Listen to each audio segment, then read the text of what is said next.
capítulo 4 y lo invito a leer desde el versículo 12 hasta el versículo 16. Vamos a hacer esta lectura de forma alternada. Yo leo el primer versículo, ustedes van a leer el siguiente. Yo leo el 12, ustedes leen el 13 y así hasta llegar al 16. Dice la palabra del Señor: porque la palabra de Dios es viva y eficaz y más cortante que toda espada de dos filos, y penetra hasta partir el alma y el espíritu, las coyunturas y los tuétanos, y discierne los pensamientos y las intenciones del corazón.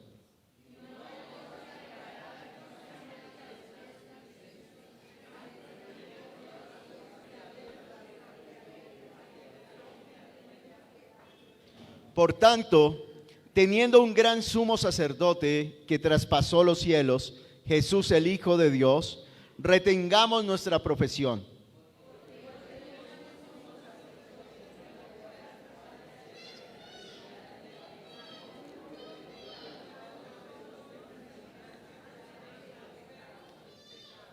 Acerquémonos, pues, confiadamente al trono de la gracia, para alcanzar misericordia y hallar gracia para el oportuno socorro.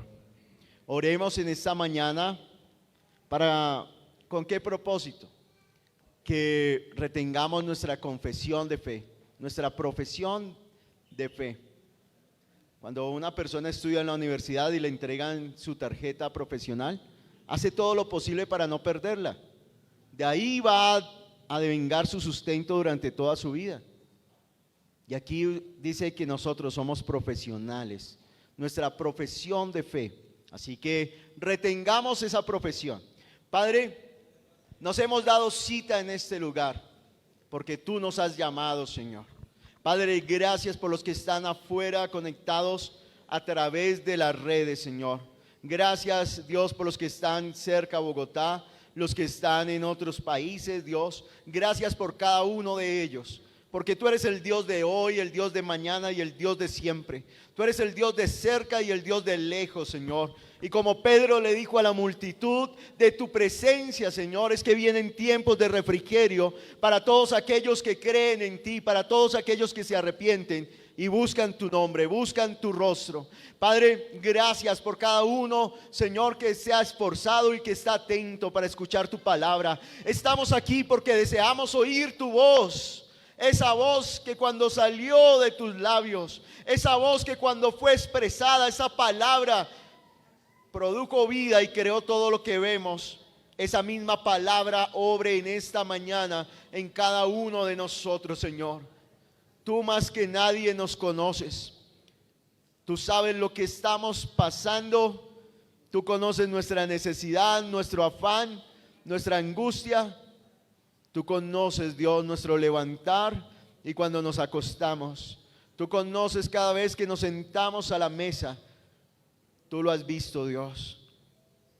Y aquí estamos, Señor. Permítenos, Jesús, que no haya nada que nos estorbe en esta mañana. Nada que nos impida, nada que nos distraiga el tener la comunión plena y viva contigo, Jesús. Padre, que toda acusación y toda culpa que haya en nuestra vida hoy sea quitada, Dios. Sea llevada al trono de la gracia, Señor.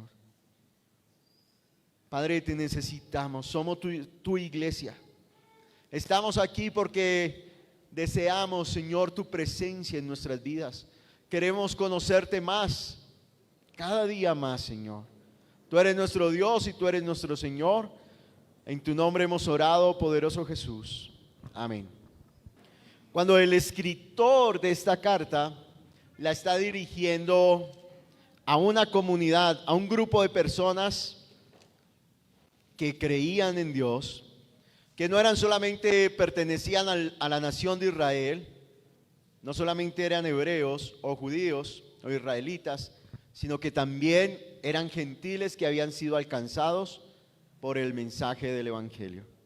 Y esperamos y confiamos en Dios, que hoy la palabra lo alcance a usted, que todavía no hace parte del pueblo de Dios, que hoy la palabra lo rescate del hoyo donde se encuentra, Que hoy el Señor extienda su mano y lo traiga al reino de los cielos, que lo saque de las tinieblas y lo ponga en el reino de la luz, de su luz admirable. Pero también usted que ya conoce la palabra, lo aliente, lo afirme, que hoy pueda extender su mano y agarrarse fuerte del que es más poderoso, de aquel que lo sostiene, de aquel que lo levanta. Que hoy usted pueda decirle: Señor, aquí estoy. A veces le decimos: Señor, no me sueltes. Dios nunca nos va a soltar. Pero tampoco si usted, así como cuando el padre va de la mano con el hijo y lo está protegiendo y lo está guiando y lo va llevando por el buen sendero, pero el hijo comienza a mover la mano para soltarse, el papá lo agarra con más fuerza. Así hace Dios. Pero el hijo continúa insistiendo, insistiendo, hasta que el padre lo deja, lo suelta para que vaya a donde quiera ir. Y luego el niño tiene que regresar de nuevo, agarrarse al lugar seguro que es la mano de su padre. El lugar seguro, iglesia, donde usted y yo podemos estar, se llama Jesús. Y le doy gracias a Dios porque hoy usted venció y está aquí. Está en este lugar. Ha vencido. Usted podía haberse quedado en su casa viéndolo a través de las redes, pero no es lo mismo, porque usted dispuso todo su ser para encontrarse con Jesús, que nadie ni nada le impida ese encuentro. Cuando este escritor le quiere recordar a aquella comunidad, a aquella congregación, algo que es muy importante, y toda la carta a los hebreos va a exaltar y a levantar el nombre de Jesús. Va a decir que Jesús es más importante que Moisés, que Jesús es más grande que los ángeles y que Jesús es más grande que todos los sacerdotes. Él es el gran sumo sacerdote. Y hoy vamos a ver cuál era el oficio del sumo sacerdote. Y comienza en los primeros versículos de esta carta, dice: Dios, habiendo hablado muchas veces y de muchas maneras en otro tiempo a los padres por los profetas, en estos postreros días nos ha hablado por el Hijo, a quien constituyó heredero de todo y por quien asimismo hizo el universo. Comienza el autor recordándole a aquella comunidad algo, que Dios creó todas las cosas por su palabra. Y es algo que usted y yo no podemos perder de vista. A veces comenzamos a valorar más lo que nos dice el hombre, lo que nos dice el televisor, las noticias que nos llegan a través de Facebook, a través de YouTube, todo lo que los hombres hablan. Le prestamos tal vez mayor atención a lo que Jesús, el Hijo de Dios, vino a darnos. Usted y yo estamos aquí como resultado de escuchar la palabra de Dios. Y esa palabra es la que debemos tener por alto, por grande, por sublime. En Hebreos capítulo 4, este versículo 12 siempre me ha gustado. Y cada vez que yo lo leo me recuerda el poder que tiene la palabra. En los primeros versículos le está recordando al pueblo de que entre al reposo de Dios, que descanse, que no se quede por fuera. Y pone como ejemplo a la nación de Israel, que tenían la promesa de Dios de una tierra que fluía leche y miel, pero por su incredulidad duraron vagando por el desierto 40 años hasta que murió esa generación. Luego sus hijos fueron los que ingresaron, los que creyeron a la palabra de Dios fueron los que llegaron a esa tierra prometida, a esa tierra que el Señor les había dado en posesión. Que usted y yo seamos de los que llegamos a esa tierra. ¿Y cuál es la tierra prometida? Un cielo nuevo y una tierra nueva nos están esperando. Una habitación, una casa allí en el reino de los cielos, el estar por siempre y para siempre en la presencia de nuestro Dios. Y entonces dice aquí el versículo 12, dice: porque la palabra de Dios es viva y eficaz. La palabra de Dios no está muerta, por eso usted puede dialogar con la palabra. La palabra le enseña, la palabra le redarguye, la palabra lo levanta, la palabra lo consuela. La palabra de Dios es viva, tanto así que nos sorprende. El título de la predicación es Desnudos ante sus ojos. ¿Por qué? Cuando hablamos de la desnudez nos sentimos intimidados. ¿O a cuánto les gusta andar desnudos? Y que los demás los observen. No, ¿cierto? Solamente con la persona con la que vivimos, con la persona que nos ama y que nos respeta. Porque estar desnudos es exponernos a la crítica, a que nos juzguen, a que nos señalen. Y por eso nos vestimos. Y el día domingo usted viene, todos venimos ¿con qué? Con las mejores ropas. Primero en honor a Dios, pero también para que las demás personas nos vean, ¿cierto? Porque no nos gusta que se vean nuestros defectos, nuestros errores, que se vean las cosas malas que tenemos, los lunares, las pecas, ¿cierto? Eso que nadie sabe, solamente se evidencian cuando estamos desnudos. Y dice aquí que la palabra de Dios es viva y eficaz, o sea que es cortante, está afilada, más que una espada de doble filo, dice el versículo 12, y más cortante que toda espada de dos filos, y penetra hasta partir el alma y el espíritu, las coyunturas y los tuétanos, y discierne los pensamientos y las intenciones del corazón. Es decir, que cuando usted y yo nos enfrentamos a la palabra de Dios, esa palabra, ¿sabe qué comienza a hacer?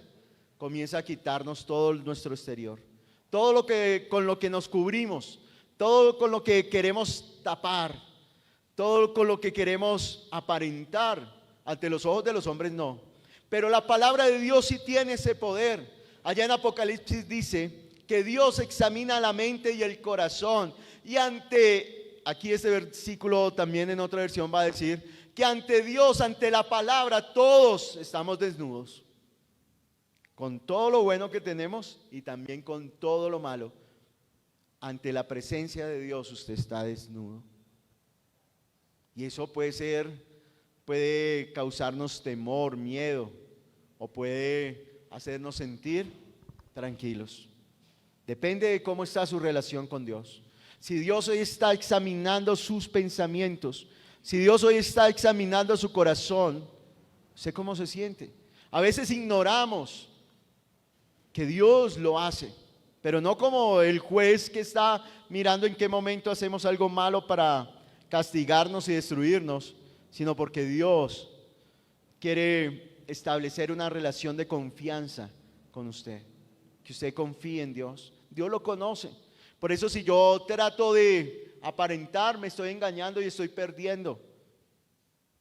Voy a ser un fracasado en la vida de fe. Dios sabe quién es usted. Dios sabe quién soy yo, sabe qué pensamiento, qué sentimiento yo tengo. Y el hombre ha tenido esa costumbre de querer tapar su desnudez, de querer cubrir su error, de querer cubrir su pecado y taparlo. ¿Cómo? Mostrándose bueno. En los evangelios lo vemos. Habían unos hombres que se vestían con mantos largos, con vestiduras blancas, y pasaban al lado de Jesús porque buscaban que la gente los admirara, los aplaudiera y dijera: oh, cómo se visten, son santos, son buenos. Pero Jesús, ¿qué les dijo? Que eran sepulcros blanqueados. Jesús los conocía. Estaban sentados, Jesús estaba en una casa, le trajeron un paralítico y Jesús le dice: tus pecados te son perdonados. Hijo, ten ánimo, tus pecados te son perdonados. Eso mismo lo está diciendo hoy el Señor para usted. Ten ánimo. ¿Por qué ese hombre estaba paralítico? Por los pecados. Y por eso Jesús le dice: ten ánimo. Y le dice: tus pecados te son perdonados. Y aquellos hombres buenos, piadosos, aquellos hombres que ayunaban, oraban, asistían al templo, comenzaron a murmurar y a decir, a pensar: ¿quién se cree? ¿Cómo así que va a perdonar pecados? Si el único que perdona pecados es Dios, es un blasfemo, es un falso profeta. Y Jesús les dijo: ¿ustedes por qué están pensando eso en sus corazones? Los descubrió. Y les dijo: ¿qué es más fácil decir? ¿Tus pecados te son perdonados? O decirle al paralítico: levántate y anda. Pues para que vean que yo tengo la autoridad del cielo para perdonar pecados, le digo al paralítico: toma tu lecho y vete a tu casa. ¿Y sabe qué hizo el paralítico? Se levantó y se fue a su casa. sus pecados le fueron perdonados. Jesús tiene la autoridad para limpiar la vida del hombre, nunca lo dudemos. El hombre le va a decir, no, usted no tiene perdón de Dios. Usted que se va a acercar a Dios, Dios no lo quiere, Dios no lo acepta. Pero no, nosotros debemos perseverar. La persona más importante en este lugar se llama Jesús. Y Él ha escogido un pueblo, Él ha tomado de lo vil y menospreciado y lo ha colocado a usted y a mí en esta iglesia para obrar en nosotros y a través de nosotros. Usted es un instrumento de Dios. Déjese usar, iglesia. Déjese usar en estos tiempos. Como nos decía Steven, déjese usar para llevar a las personas de la muerte a la vida. Cuando Adán y Eva pecaron, ellos antes de pecar estaban desnudos y no se avergonzaban, no sentían miedo, no sentían temor de estar desnudos. Luego, cuando pecan, desobedecen la palabra de Dios, el mandato de Dios. ¿Sabe qué sucede con ellos? Inmediatamente sienten miedo, sienten vergüenza y van y cogen hojas y se hacen unas vestiduras. Pero aunque taparon su cuerpo, por dentro se sentían mal. Ante el hombre, pues estaban cubiertos, pero ante Dios estaban desnudos. Se sentían culpables, amenazados.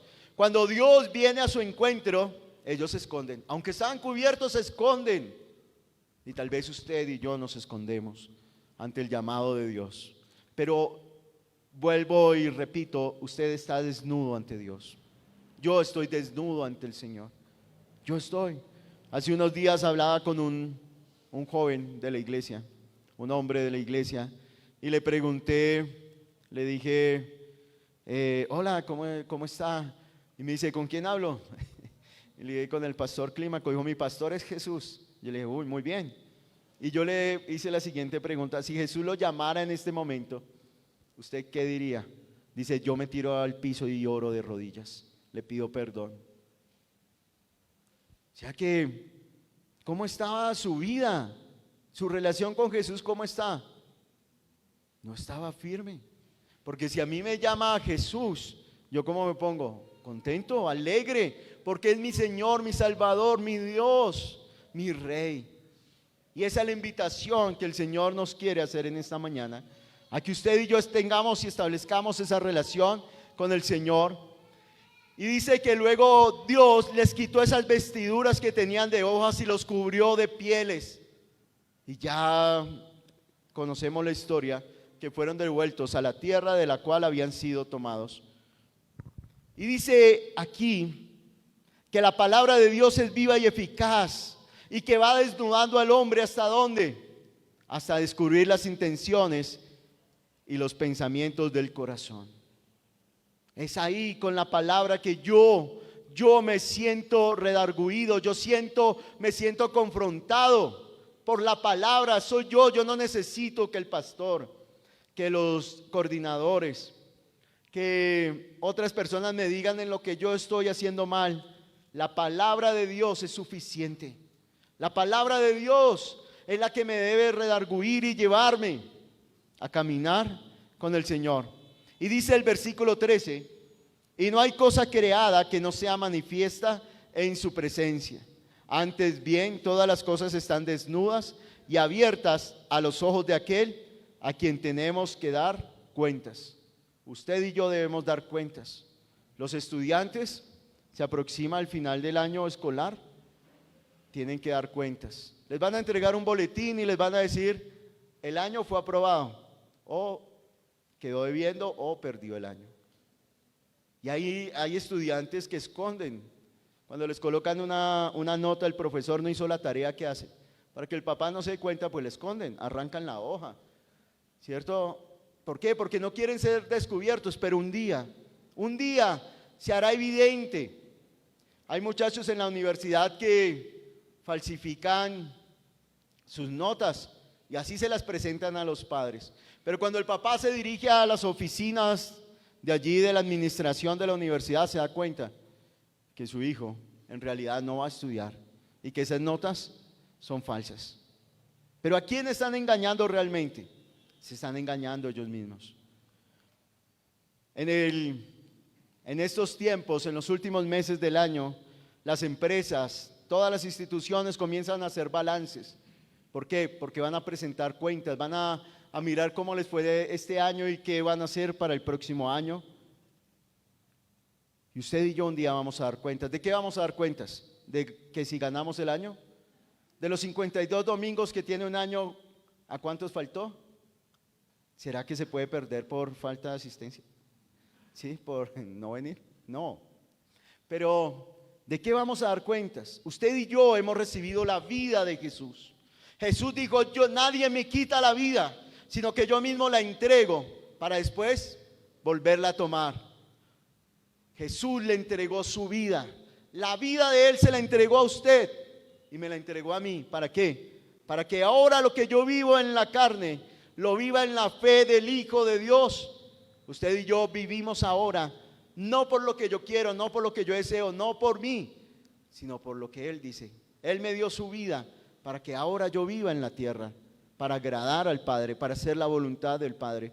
Y un día nos vamos a presentar delante de Dios para rendir cuentas, para decirle, Señor, yo estaba muerto en mis delitos y pecados, tú viniste y me rescataste. Y desde ese momento comencé a vivir. Y durante esos años, puede ser un año, un mes, 40 años, 50 años, utilicé la vida, tu vida, para esto, para honrar al Padre.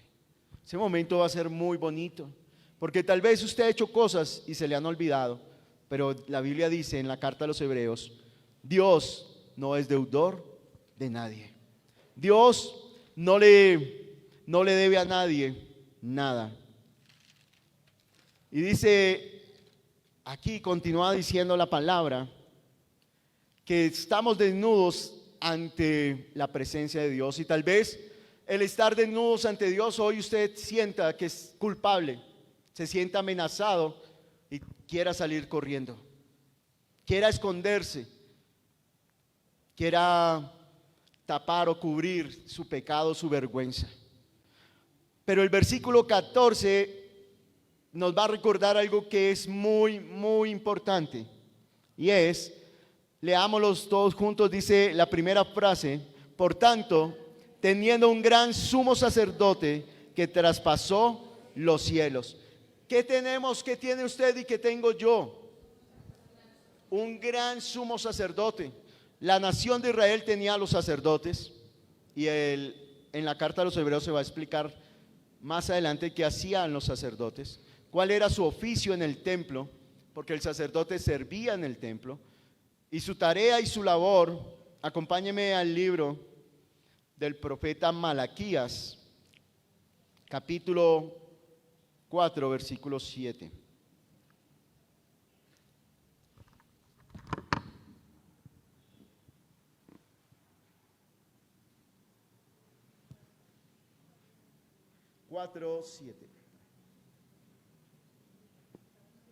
No existe. Sí, momento. Pero estamos cerquita. Malaquías 2:7. Quítele 2.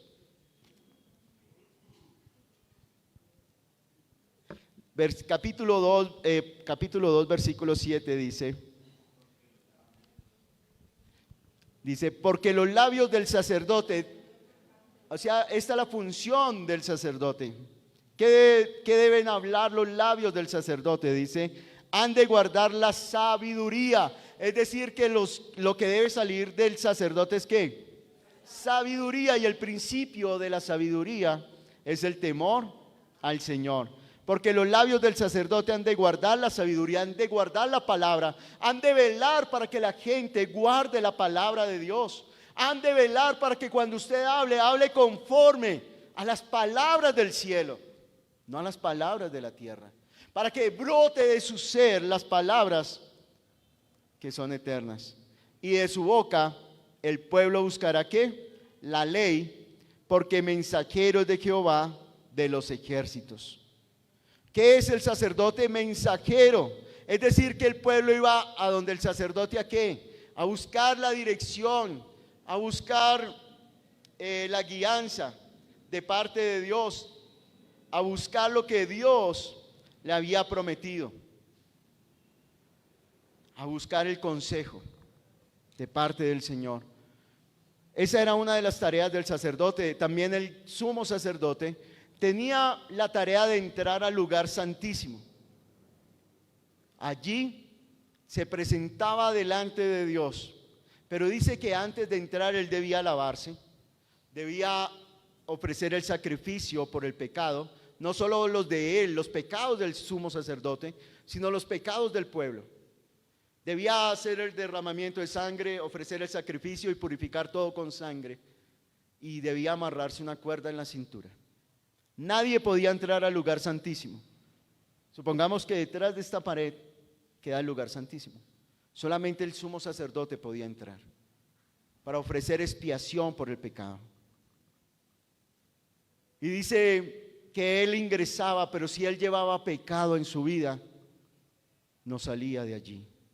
Tenían que sacarlo con la cuerda, salía muerto. Pero si él entraba sin pecado, salía y el pueblo se regocijaba porque quería decir o significaba que Dios había aceptado la ofrenda del perdón de los pecados. Es decir, que durante ese año el pueblo vivía sin pecado, vivía feliz. Él tenía el favor y la bendición de Dios sobre su vida. Pero dice aquí el escritor y nos recuerda que ahora tenemos que un gran sumo sacerdote, porque es el jefe de los sacerdotes. Dice versículo 14: teniendo un gran sumo sacerdote que traspasó los cielos. ¿Quién es ese gran sumo sacerdote? No es el hombre, sino aquel que traspasó los cielos, no solamente para venir, sino también para ¿qué? Para ir a la presencia del Padre, porque el tabernáculo que construyó Moisés es una réplica, es una maqueta del tabernáculo celestial, espiritual, del reino, del templo verdadero que está en los cielos. Y allí el gran sumo sacerdote que es Jesús, sacerdote suyo, el que lo está representando a usted y me está representando a mí, traspasó los cielos y hoy está delante del Padre. ¿Y sabe qué dice la Biblia que está haciendo Jesús? Está rogando por usted y por mí, está clamando de día y de noche. Él nos está representando. Por eso cuando usted peca, cuando usted está débil, cuando usted quiere apartarse, Él está ya diciendo: yo ofrecí mi sangre por ese hombre, por esa mujer, por ese joven. Yo di mi vida para que Él viva. Eso es lo que está haciendo allá, lo está representando, está diciendo: yo pagué por Él, Él es mío. Y está orando para que usted no se pierda, para que usted permanezca hasta el final. Y lo que quiere decir aquí el autor, el escritor de esta carta, inspirado por el Espíritu Santo. Perdóneme un momento, ya, es que se me cambia el capítulo. Yo creo que unos dirán: si tuviera la Biblia de papel no se le cambia. Pero dice aquí, dice el versículo 14, que traspasó los cielos. ¿Quién es ese gran sumo sacerdote? Es Jesús. ¿Se acuerda qué significa el nombre de Jesús? Que Él salvará al pueblo ¿de qué? De sus pecados. Jesús es el gran sumo sacerdote, el que quita el pecado del mundo. Al siguiente día vio Juan a Jesús que venía hacia él y dijo: miren, Él es el Cordero de Dios que quita el pecado del mundo. Es decir, que usted y yo podemos vivir una vida sin pecado, porque Jesús, el Cordero de Dios, ya fue ofrecido en la cruz del Calvario. Usted y yo podemos vivir una vida en la libertad que nos da Jesús. Él quita nuestro pecado. Y dice Jesús, el Hijo de Dios. Esa es la obra del gran sumo sacerdote, del Hijo de Dios, ofrecerse como sacrificio para quitar nuestros pecados y restaurar la relación entre Dios y los hombres. Ahora va a decir algo que usted y yo debemos hacer, sabiendo que ya tiene un gran sumo sacerdote. A usted que se siente débil, usted que tiene una necesidad, algo que constantemente, una tentación, una debilidad, algo que está ahí en su vida y todos los días está, a cada momento lo está tratando de apartarlo de Dios. ¿Sabe cuál es el consejo que nos da la palabra? Retengamos nuestra profesión. ¿Qué debemos hacer? Retener, agarre firme, ¿qué? Su pacto. Esa profesión tiene que ver con la fe, tiene que ver con el pacto que hizo con Dios, tiene que ver con la obra que el Señor hizo. No lo abandone. Usted se siente débil, pues dice la Biblia, diga el débil, fuerte soy, reténgalo, aférrese a eso. Si usted se suelta de Dios, ¿a dónde va a ir? ¿Dónde va a terminar? Dice, cuando Jesús le dijo a los judíos que habían creído en él, les dijo, ustedes serán verdaderamente mis discípulos si hacen lo que les digo, y conocerán la verdad, y la verdad los va a hacer libres. Y entonces les explicó acerca de comer el pan y beber la sangre, y ellos dijeron, dura es esta palabra, ¿quién la puede recibir? Y saben que comenzaron a irse. Le quedaron solamente los discípulos a Jesús, después de que una multitud lo seguía. ¿Cuántas personas seguían a Jesús? Más de 5,000, porque cuando multiplicó los panes y los peces, eran 5,000 hombres, sin contar mujeres y niños. Es decir, 12,000 personas, más sus seguidores, más sus discípulos. Una cantidad impresionante de gente. Y Jesús les dijo, ¿dura es esta palabra? Y ellos se apartaron. Y llegan los discípulos y él les pregunta, ¿ustedes quieren irse con ellos? ¿Quieren irse? Jesús no obliga a nadie a estar a su lado. ¿Y sabe qué responde Pedro? Pedro dice, Señor, ¿a quién iremos? Solamente tú tienes palabra de vida que darnos.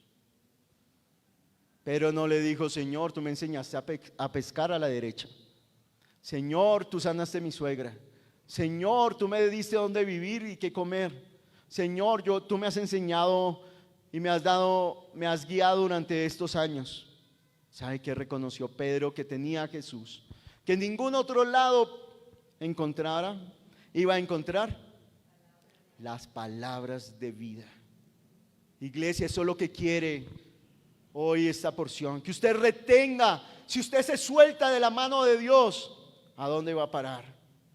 ¿Dónde va a encontrar socorro? ¿Dónde va a encontrar ayuda? Hace unos 2 meses estamos en un grupo de estudio y estábamos compartiendo la porción que les dije al principio, una porción de estudio de la palabra.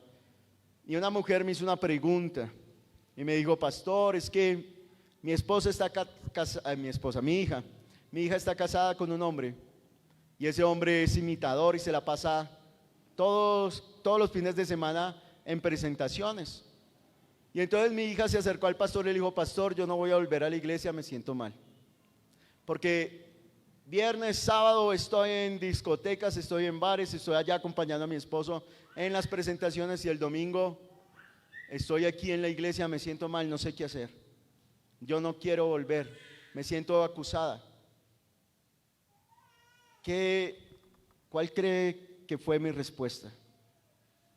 Como estábamos estudiando el paralítico que trajeron a Jesús, que estaba lleno de pecados, por eso estaba paralizado, yo le dije, ¿qué le diría a Jesús? El pastor de esa congregación le dijo, está bien, no vuelva, y cuando tome la decisión regrese, las puertas están abiertas. ¿Qué le hubiera dicho Jesús? Hija, ten ánimo, tus pecados te son perdonados. Si una persona se va, ¿dónde va a escuchar la palabra de Dios? ¿Dónde va a encontrar hermanos, hombres y mujeres que van a estar orando por ella todos los días? Permitirle que no vuelva a la congregación es que entregársela a las manos a Satanás, es decirle, vaya, no, venga, porque es en su encuentro con Jesús donde usted va a recibir restitución, donde usted va a ser renovado, transformado, cambiado. Es Jesús aquí en este lugar, o en el lugar donde Dios nos permita predicar la palabra. Es esa palabra que produce vida, la que usted y yo necesitamos escuchar. Nuestros jóvenes necesitan escuchar esa palabra. Por eso es que el nombre de la iglesia es Iglesia Viva, porque tenemos la palabra viva y eficaz. Porque esa mujer estando en la presencia de Dios, puede volver a esos bares, a esas discotecas, pero ¿qué va a pasar?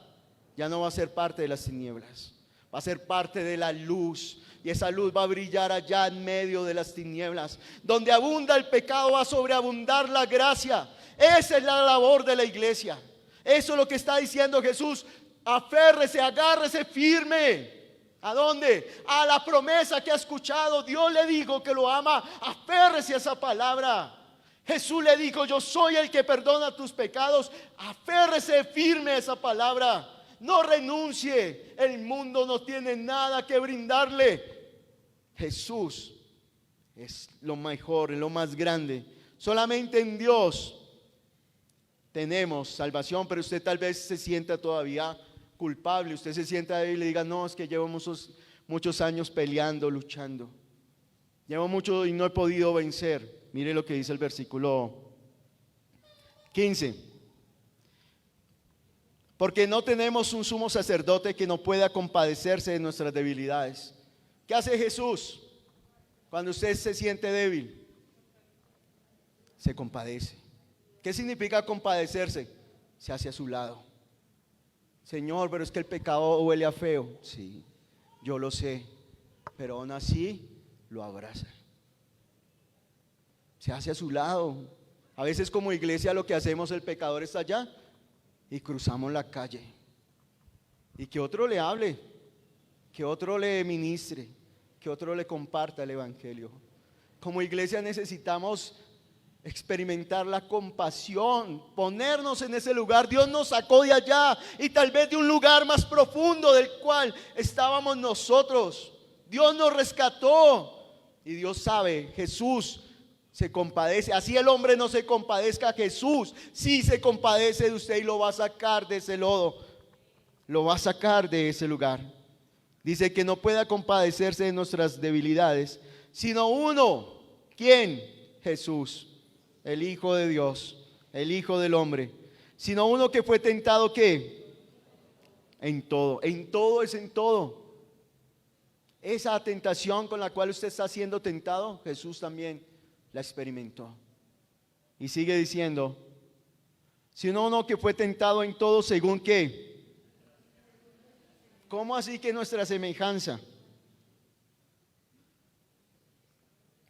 Porque usted puede escuchar a los adolescentes, usted les dice: pero Jesús lo puede ayudar. Ay, es que Jesús era el Hijo de Dios. Es que Jesús sentía algo y él mismo, el papá venía y lo defendía. Mandaba a los ángeles y el diablo salía corriendo. Es que Jesús era mitad Dios y mitad hombre. ¿Sabe qué nos dice la Biblia? Que Jesús se despojó y se hizo hombre. Y estando en la condición de hombre con pasiones y deseos, hombre con hambre, hombre con cansancio, fue tentado ¿en qué? En todo. ¿Y qué hizo? Pero no pecó. No pecó. Es decir, que si usted quiere aprender a no pecar, ¿a quién debe acudir? ¿Está mal ser tentado? No. ¿Está mal sentir el deseo? No. ¿Está mal sentir que usted sienta eso en su corazón? No. Lo que está mal es que usted se deje dominar por eso, que usted se deje vencer. Porque Jesús fue tentado en todo. ¿Y qué pasó con él? No pecó. Versículo 16. Ahora lo que debemos hacer usted y lo que debemos hacer yo, ¿qué es? Acérquese. ¿A dónde? Confiadamente al trono de la gracia. ¿Sabe qué significa gracia? Que Dios lo va a tratar como usted no se merece. Cuando el joven hace algo, el hijo hace algo malo, él, ¿por qué no se acerca al papá o a la mamá? Sabe que lo van a reprender. Y así nos pasa. Usted ha pecado, usted se ha apartado de Dios. ¿Qué es lo que está diciendo la palabra en esta mañana? Acérquese confiadamente al trono de la gracia. ¿Para qué? Dice: para alcanzar misericordia. Usted va a ser tratado como no lo merece, sino como Dios trata a sus hijos. Y número 2, va a alcanzar ¿qué? Misericordia. Y misericordia es la mano, extendida del que tiene poder para levantar. Acérquese confiadamente. Usted dice, no, es que tengo muchas ataduras, es que tengo muchos malos pensamientos, es que tengo una carga sobre mí. Hoy es la oportunidad de que usted y yo nos acerquemos al trono de la gracia. No es al pastor, no es a la congregación, es a quién, al trono de la gracia. Por eso Jesús traspasó el reino de los cielos y ahora está sentado en el trono. Acérquese al vencedor. Dice, acerquémonos pues confiadamente al trono de la gracia para alcanzar ¿qué? Misericordia y hallar gracia. ¿Para qué? Para el oportuno socorro. Usted está a punto de soltarse, usted ve que ya se le acaban las fuerzas y no puede más. ¿Qué va a hacer Dios? Extiende la mano. Si usted clama a Él, si usted se acerca al trono de la gracia, ¿sabe qué va a hacer Dios? Lo va a tomar y lo va a levantar, lo va a sacar de ahí, lo va a limpiar, le diga, ve, por allá no vuelva a caminar, camine por acá. Lo va a seguir llevando por la vida. El viernes, ¿sí fue el viernes? Sí, estaba realizando una labor allí en la iglesia, estaba sacando los escombros, las bolsas con los escombros, y para que se los llevaran y los llevaran a un lugar correcto, ¿no? Y entonces sacamos una parte, pero quedó otra, y los maestros que están allá realizando la obra tenían que avanzar, tenían que seguir excavando, y lo que había quedado les estorbaba. Entonces yo dije, bueno, pues no hay nadie más, pues yo lo saco. Y entonces comencé a sacarlos y a sacarlos y a sacarlos, pero llegó un momento, los maestros se fueron a las 4:30 de la tarde, yo ya estaba cansado. Yo me senté y dije, Dios, yo ya no puedo más, estoy a punto, ya, o sea, me voy a ir. Yo le dije, por favor, envíame un ángel, envíame a alguien que me ayude. Y entonces ya yo estaba ahí sacando el último, yo dije, saco este y me voy. Cuando en ese momento aparecieron Elizabeth y Roberto y me ayudaron. Si ellos no llegan, los escombros estarían ahí y la obra se hubiera detenido. Los maestros no hubieran podido seguir avanzando. Es un ejemplo pequeño, ¿no? Es un ejemplo básico de la vida. Pero junto a Roberto sacamos todos los escombros y entonces los maestros pudieron seguir trabajando en su labor. Él para mí, ¿sabe qué representó? El oportuno socorro de Dios. La mano que llegó a extenderse para ayudarme y para que pudiera terminar la tarea que me había propuesto. Hoy en esta mañana el Señor le está diciendo, acérquese, acérquese al trono de la gracia y recibirá ¿qué? Ayuda, misericordia. ¿Para qué? Para alcanzar el oportuno socorro. Dios lo va a ayudar, mire, confiadamente se lo puedo decir, con causa, con conocimiento propio. Acérquese, no se quede allá afuera, no mire el mundo como opción, no piense huir o no piense, no, yo sigo yendo, pero ahora voy a orar más duro y voy a comprarme una Biblia de letra grande, una Biblia más grande para que todos vean que creo en Dios. No trate de tapar su pecado. Sea sincero, desnúdese en esta mañana delante de Dios y dígale, aquí está mi corazón. Esto es lo que siento, esto es lo que pienso. Tú me conoces, Dios, y sabes lo que quiero. ¿Y sabe qué va a hacer Dios? Lo va a levantar. Es el oportuno socorro. Y esa es la iglesia. Y cuando usted se encuentre con el hermano en la calle o con la persona en la calle, ¿qué debe hacer? Va de retro Satanás, ¿sí? ¿Qué debe hacer? Extenderle la mano para que obtenga el oportuno socorro. Te invitamos a que te suscribas al canal de Nuestra Iglesia Viva y actives la campanita de notificaciones.